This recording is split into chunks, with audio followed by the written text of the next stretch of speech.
Je crois que c'est la plus belle illustration de ce qu'il faut faire. Parce que beaucoup de personnes parlent du vivre ensemble.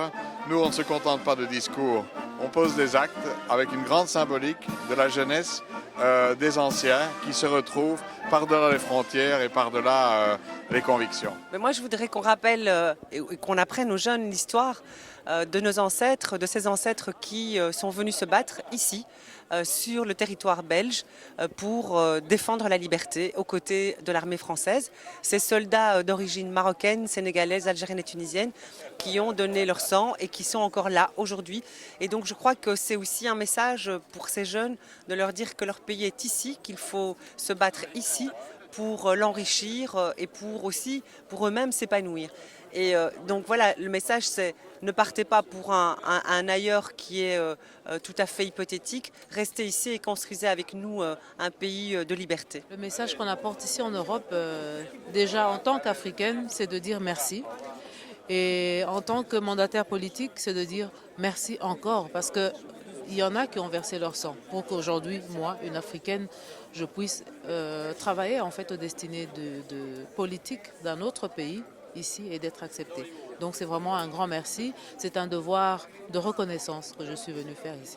Je crois que c'est un rappel que des soldats sont venus au-delà du détroit de Gibraltar, venus du Maroc, de l'Algérie, de Tunisie, des pays comme le Sénégal, ont donné leur vie pour lutter contre la barbarie, contre le nazisme, et venir aujourd'hui ici se rappeler ce sacrifice et surtout permettre de perpétuer la mémoire de tous ces gens qui se sont sacrifiés est très important. Et vous avez vu le nombre de jeunes qui viennent de différentes communes de région bruxelloise, de Charleroi, sont ici justement pour se faire le relais de cette mémoire et c'est très important.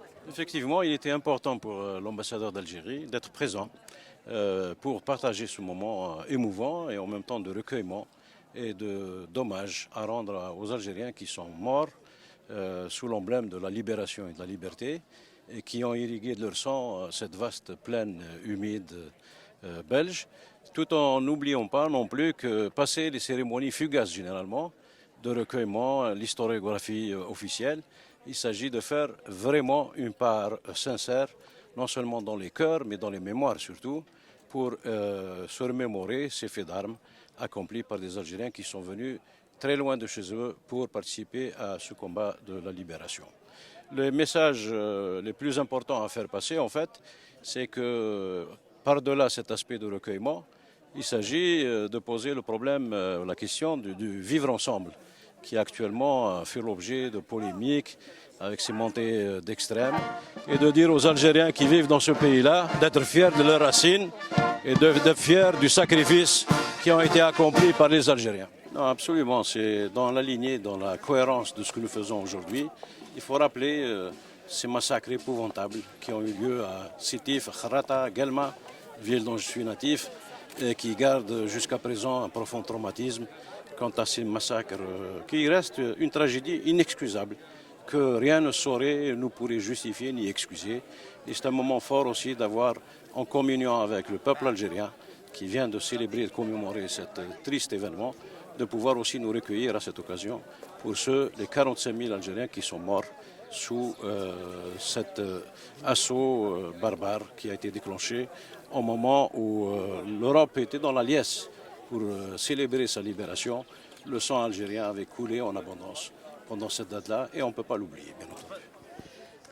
Eh bien, nous commémorons le 75e anniversaire de la bataille de Gembloux, une des épopées historiques qui ont marqué l'histoire partagée entre le Maghreb et l'Europe.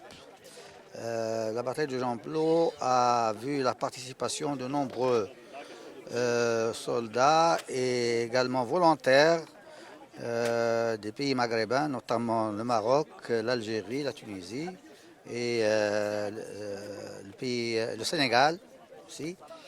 Et cette bataille, comme tant d'autres batailles sur d'autres fronts, à la fois français, hollandais et italiens, ont été effectivement des moments héroïques où les Maghrébins se sont battus pour défendre les idéaux de liberté, de solidarité, de tolérance et de droit des peuples à l'existence. Alors, en commémorant cet événement, bien, nous adressons un hommage à tous les soldats qui sont morts pour justement la défense de ces idéaux. Et j'estime que c'est un moment aussi de réflexion pour porter un éclairage sur cette mémoire partagée qui gagnerait à être sauvegardée d'abord et diffusée auprès des générations montantes, auprès des jeunesses, afin de leur inculquer toutes les valeurs que ces moments historiques inspirent, notamment le rapprochement, l'entente entre les peuples et également le droit à la liberté, à la démocratie entre tous les peuples du monde. Nous, au Commissariat aux anciens résistants et membres de l'Armée de libération du Royaume du Maroc, nous travaillons beaucoup sur ce dossier de mémoire partagée avec tous nos partenaires, à la fois maghrébins, africains, européens, afin de véhiculer tous ces enseignements et toutes les connaissances historiques auprès des générations montantes pour sauvegarder justement toutes ces valeurs et toutes ces vertus humaines. Nous sommes présents par devoir de mémoire, parce que comme vous le savez, le Maroc, la Tunisie, l'Algérie et le Sénégal, tous ces tirailleurs se sont joints aux forces alliées pour, au nom de la liberté, combattre et ont payé le prix de leur sang pour la liberté, pour l'honneur, pour la dignité humaine.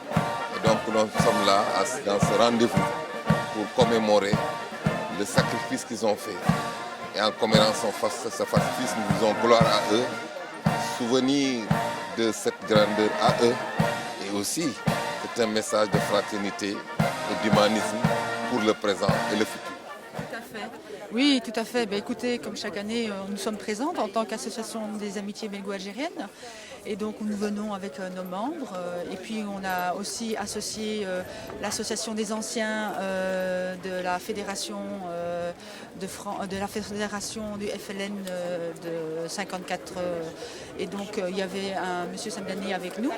Et donc voilà, on a voulu élargir bien entendu notre présence, marquer la présence aussi algérienne à ces commémorations.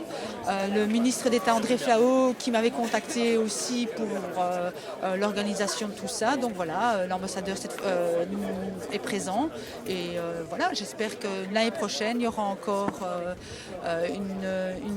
on va marquer en tout cas plus notre présence avec d'autres éléments qu'il faudra encore ajouter par rapport à cette commémoration. On espère le drapeau, on espère l'hymne national, etc. بسم الله الرحمن الرحيم. يعني هذه مناسبة كل سنة كنجيو كنحييو هنايا كنترحموا على هاد الشهداء اللي ضحوا من أجل الحرية والدفاع عن يعني الديمقراطية والحرية وتحرير الشعوب بالديكتاتورية وبالعنصرية، ولهذا حرب جاو يعني من أجل باش إنقاذ هذا البلد وضحوا يعني كمغاربه والجزائريين والتونسيين ويعني الدول العربيه اللي جاوا هنا جاءوا كافحوا على هذا الوطن من اجل اسقاط النازيه الفاشيه اللي كانت كتحارب للدول العالميه، ولهذا كنترحموا عليهم ترحما، الله يدخل عليهم الرحمات والتوفيق والسلام عليكم ورحمه الله. Le mot, c'est hommage et souvenir, parce que leur sacrifice a été considérable. Et moi, ce qui m'impressionne énormément, c'est de voir que nous avons un vétéran qui est ici, qui a aujourd'hui 95 ans. Mais il faut se souvenir que quand il s'est battu ici, il n'avait même pas 20 ans. Et penser et se souvenir que des jeunes gens qui n'avaient pas 20 ans en 1940 se sont battus ici et ont sacrifié leur vie, ça c'est quelque chose effectivement qu'il ne faut pas oublier. Mais bien sûr qu'il faut. Maintenant, ce sont des populations qui vivent en France, qui vivent en Europe, et il faut chercher absolument à les intégrer et faire en sorte qu'ils fassent partie de notre communauté. Et aujourd'hui, ce qui était important, c'est que beaucoup de jeunes, d'enfants étaient présents. Et le but de ces cérémonies, c'est de transmettre aussi la mémoire et le souvenir, et faire que les jeunes, quelle que soit leur origine, dès lors qu'ils vivent ici en Europe, sur le sol européen, se sentent aussi partie prenante de cette histoire commune. Quand je visite des cimetières militaires comme celui-ci, je ressens de la pitié d'abord, du chagrin, et surtout de l'horreur. Parce que je me dis, voyons, il y a combien de pauvres garçons de 20 à 30 ans qui gîtent sous cette terre-là, qui aurait permis de vivre dans leur communauté respective, dans leur pays, et qui aurait donc fait partie du potentiel de la survie des pays en question, et qui sont là, terminés à jamais. Est-ce que justement cette commémoration ne sert pas à rappeler qu'ils se sont sacrifiés en Europe? Alors aux jeunes, je leur dis surtout, ayez des sentiments fraternels les uns envers les autres, de façon à ce que les guerres ne surviennent plus. En Europe, depuis la formation de l'Europe, heureusement, il n'y a pas eu de grande guerre depuis 1945. Malheureusement, en Afrique et en Asie, ce n'est pas le cas partout. Il faudrait que là-bas aussi, que ce soit pareil. Pour qu'on ne voit pas des massacres et des tueries comme on voit pas, surtout en Afrique noire. C'est ça. Puis, enfin, c'est une question de politique aussi, puis de religion mal cernée, d'ailleurs. Parce que même dans le monde coranique, eh bien, il y en a qui voient le Coran d'une autre façon que celui dans lequel il doit être vérifié et vu. Merci beaucoup. Parce que le Coran, comme les autres religions, prêche l'amour. Mais là, ce n'est pas toujours le cas. Alors, malheureusement. Merci beaucoup.